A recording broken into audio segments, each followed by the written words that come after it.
Hello, powerful one. Welcome to this edition of Inner Growth to Hey. Today, we are talking about life as a continuum. By life as a continuum, we mean that life is cyclical. It does not begin at point A and ends at point B. It does not begin at birth and ends at death. Now, there are some principles, some understanding about life that may be religious, that may not exactly be the correct understanding about life. For instance, there is one that states that when the human being is born, that is the beginning of the human being's consciousness and life. And then the person goes through life. That's point A is birth. Then point B is the point of death.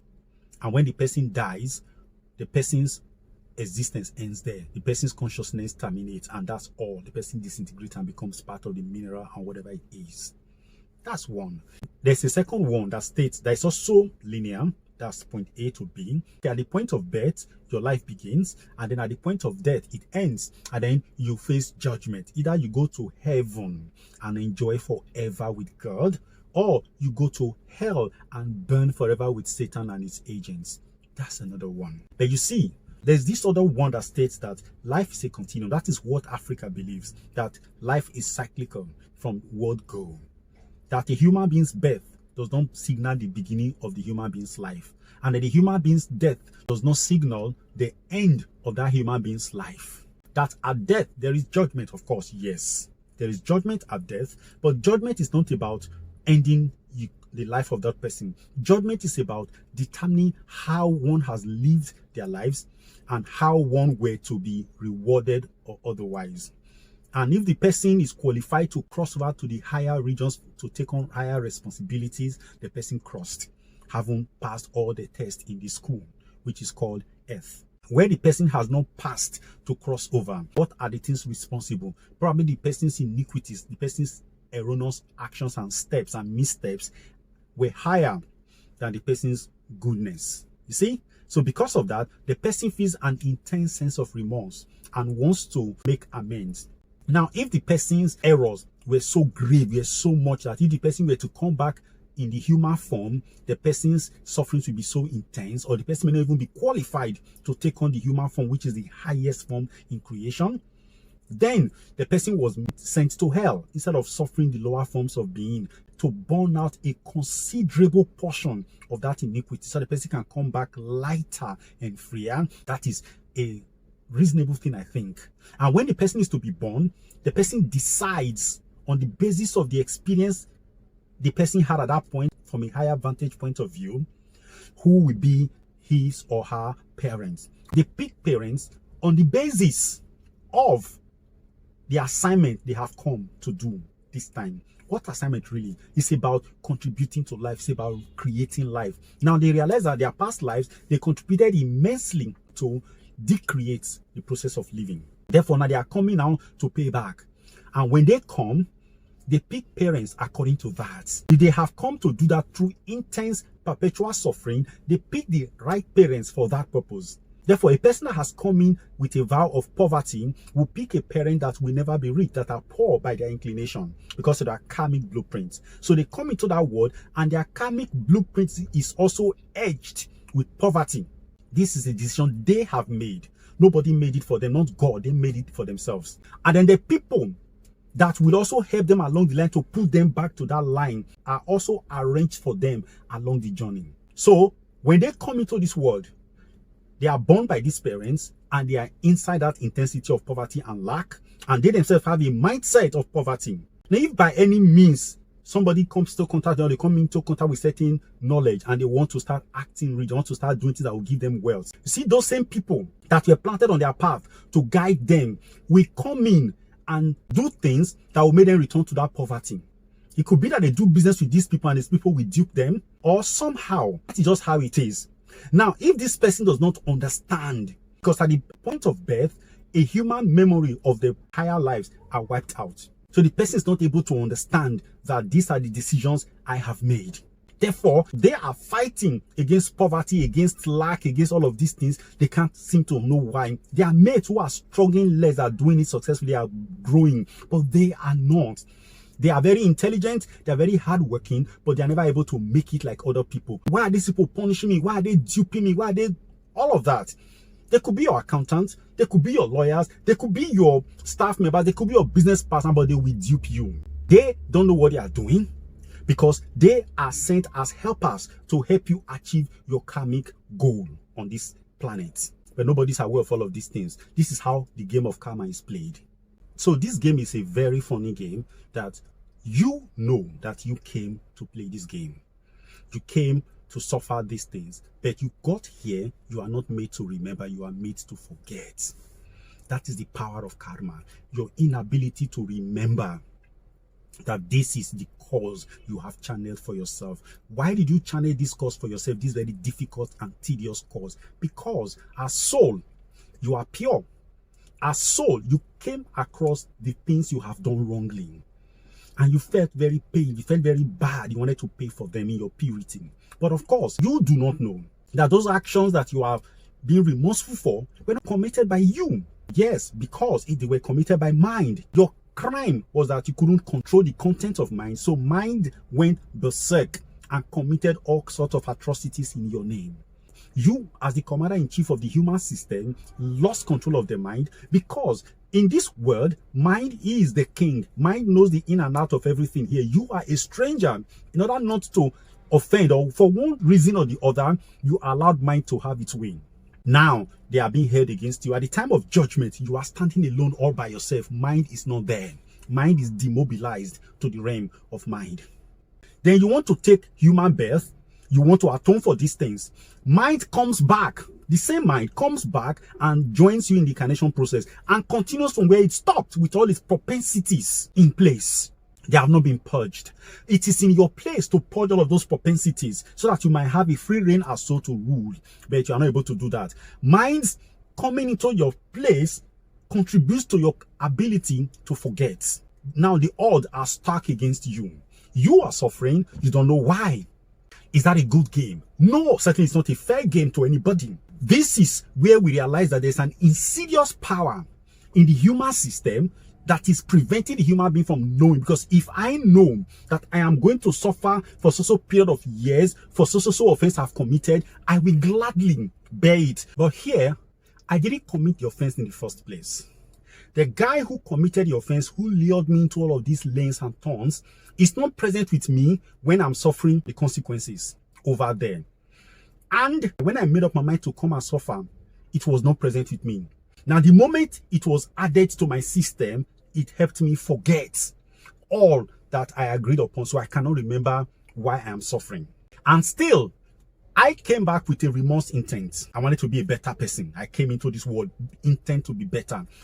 Mind came into me with the same propensities it had when I left. It has not been reformed in any way. And it brings that propensities into my world.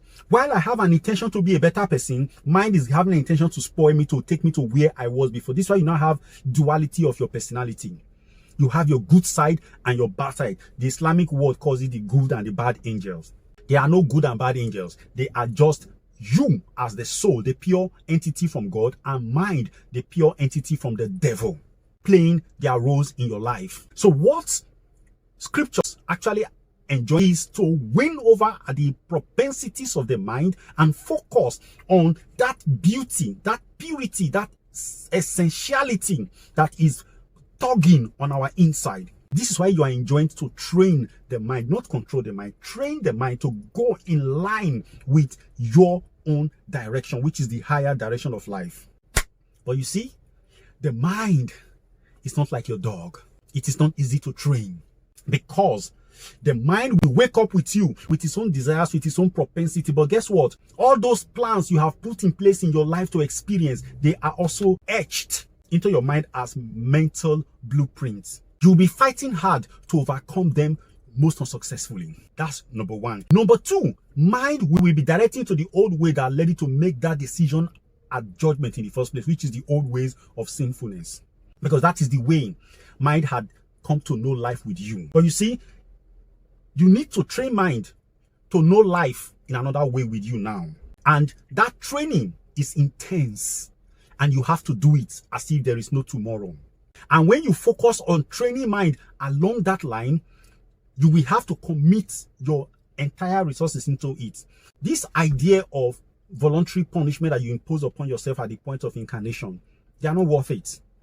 That punishment has given you the set of parents that you have now. They've given you the skin tone. They've given you the nationality. They've given you the friends that are on your path. Your brothers and your sisters, they are all there. You have brothers, you have sisters that are not kind to you. It's not because they are a wicked set of people. They are kind to other people, but to you, they are different because that is the karmic plan. They are your helpers. Somebody duped you along the line in business as you were about making a big hit. They came into the space and robbed you of all the gains of that effort. And you start cursing them. You are making a big mistake because these are people you have planted on your path as helpers to achieve that particular goal of purifying yourself. Now, the entire reality is that until you're able to pay off all your debts in this lower world, you cannot cross to the higher world. It's not possible. So you need to clean up your act here, and these people are here to help you clean up your act. That's why they are doing what you have instructed them in the higher region to come and do. And they are doing it here not because they know what they are doing. They are not aware of what they are doing, but they are doing it because somewhere inside of them they feel it is the right thing to do for you. And you see them as enemies, you start cursing them. By doing that, because of your ignorance, you are propagating your karma. What I'm saying is that you can change your karma. You see, the fact that you cannot remember and that you're not being able to remember all of these things are orchestrated by the hierarchies. The meaning here is that karma is not a fair game. It's not the game that the powerful wish to play. In fact, the whole affair in the game of karma, you never really win because you are playing against a side that you don't even know their game plan. And again, what is that side? You are playing against yourself. You decided that you want to be poor for a certain number of years or for a certain period of time in your life. But you have come here with a new orientation to be rich. And you are working hard. You are playing by the rules of wealth and it's not working. Every step you take is rebuffed by the counter actions of your karmic agents. And you're wondering why. You go to a place for a business arrangement, for a business meeting. Somebody just decides not to do what he should do because he just doesn't like your face. And you say, why? What have I done wrong? You see, this is why some people, they go to spiritualists to have a solution to their bad luck, so to say, why things are not working for them. And when they get there, those people are able to go to higher regions to check your Akashic record, and they see that, oh, these are the reasons you are not doing it. They don't fully understand it themselves. They feel that, oh, these people are your obstacles. Remove them from your path. And when you do that, how do you remove these people? They say, okay, this one is a witch planted on you from the moment you were born. The question you are supposed to ask is, why was a witch planted on me? Or why was a coven of witches planted on me? But you planted them on yourself. That's the truth. You said you wanted them to block you in case you were going to go out of your way. They were planted there to ensure that you stayed on the course. But they are doing it in ignorance too. As far as they're concerned, they think they are being wicked. Not necessarily being wicked, but they are doing it because they see you as an enemy, as a target. They are agents planted in your life. And who are the planters? You reached this agreement with them in the higher world. And they came and they are playing their part. So nobody was born into a family of witches by mistake. You chose that family because of these people. You accepted to go there because you knew that by being there with them, in line with their karmic blueprints, you will be purified. And then you are struggling. You hate your sisters because of what they've done to you. You hate your brother for brutalizing you. These were all part of actions meant to make you pay back. Now, this is not discounting the fact that there are people who are by nature wicked and they are not part of your karmic story. They are still there that can come along the way because it's not everything, maybe not everything is planned that way. But again, you have all of these things. So at the end of the day, any struggle against karma is a wasted effort because you will never win against karma. Because karma is fighting against your own self because it is in your mind, it is etched there as blueprint, and on your soul it is there as scars that should manifest. Why then do I say you need to change your karma when you know that it's not possible? It is a decision you made. You are still here. That's why I said life is a continuum. The same you who were up there seeing the gravity of the things you've committed and you want to atone for them are the same one here right now. My friend, you can change your destiny. It is the truth. Change your mind, change your destiny. Changing your mind is not saying I have changed my mind. It is working to redirect your mind from its propensities. I've had many videos done on that, how to work your mind out of its negativity. We talk about affirmations, they work like magic. We talk about meditation, it works like magic. We talk about you operating a gratitude system, it works like magic. We talk about ignoring the things you don't want, the things that make you sad, it works like magic. Ignore these things and focus your attention on what you want. Effort has a long way to go in pulling the mind to its place. Repetitive actions seduce the mind to fall into line. First of all, improve your mind. Turn it away from its negative propensities. Improve it. Let it become positive-minded. And when your mind becomes positive-minded, the negative karmic blueprint that it was meant to carry out will be impossible for it to carry out. That's just the game. It is like saying, remove the fuel from the engine that is running amok, and the engine will die. The same way, take the content, that is the mental content that runs the mind, which are the data, remove them from the mind, or rise above the data, elevate your consciousness beyond the region where mind is king over your life, lower mind right now, because the act of changing your karma is not something you can do by your own willpower. Yes, you can change your karma, you can change everything about your life whenever you want it. But the process is that you must understand that there is a divine touch to it. There are powers, universal powers that are working round the clock to ensure that you fall into line. But you see again, those universal powers respect your willpower. They respect your desires. But you must etch it into them in such a way that you understand that this is your resolve. It is not a trial by error or anything. It is something you have made up your mind to do. After a few trials trying to beat you back into the line, they will give up. But you see, that consistency is what you need to put in place. And in doing that, it means that all the karmic agents that were put on your path to keep you in the line of the original path will have to be changed. Not necessarily by death, not necessarily by removing them. They can still be the same people, but their mindset will change towards you. And how will their mindset change? Because you have ordered your mind in a way that it moves away from its negative propensities to positive propensities, and your vibration is now higher than before, very high. Therefore, it is that vibrational frequency that people will be responding to. Don't forget, the karma you gave yourself is loaded at a frequency. You were at a frequency of regret, at a frequency of guilt. That's when you did all of those things. Now, guilt and regret, they are not positive human traits. They are traits that bind you to karma, that bind you to the lower agents of life. Therefore, when you conquer guilt, you conquer regrets, you find out that the weight that pulls you down fall off and you rise to a higher region. And when we get to that higher region, your vibration changes to match that frequency. Therefore, all the things that belong to lower frequencies will fall off. Now, the attitude that are visited on people of lower frequency where you once belonged, because you have left that frequency, that attitude will no longer be visited onto you because you are higher now. So what you now get is higher frequency attitude. And you know that life is about frequency, because all of us are energies. Therefore, our energies vibrate at frequencies. When you attain a higher frequency, your vibration will run along with that frequency. And human beings and mindsets that are on that frequency will relate with you so easily.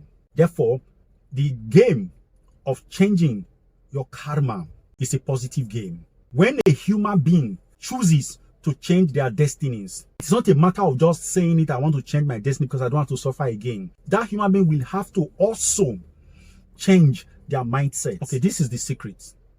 When a human being chooses to change their destiny, they actually are pulling on immense higher powers to work on their behalf. The first step to changing your destiny is to change your mindset, because your mindset is what generates your destiny. And that mindset, you created it at the point of incarnation because you felt that was the best mindset for you to pay for and to atone for your sins. But what I am telling you now is that those things were not created by you. They were created by mind.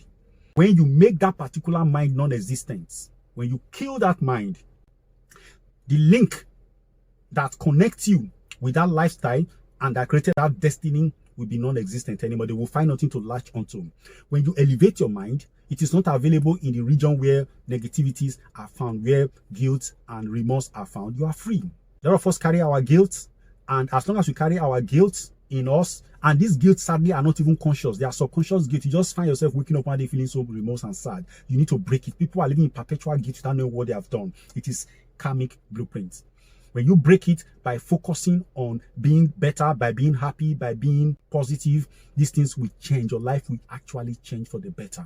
That is the story. Change your karma, change your destiny. Your life is run by laws. All lives are run by laws, but let it be the law that you have made. Thank you.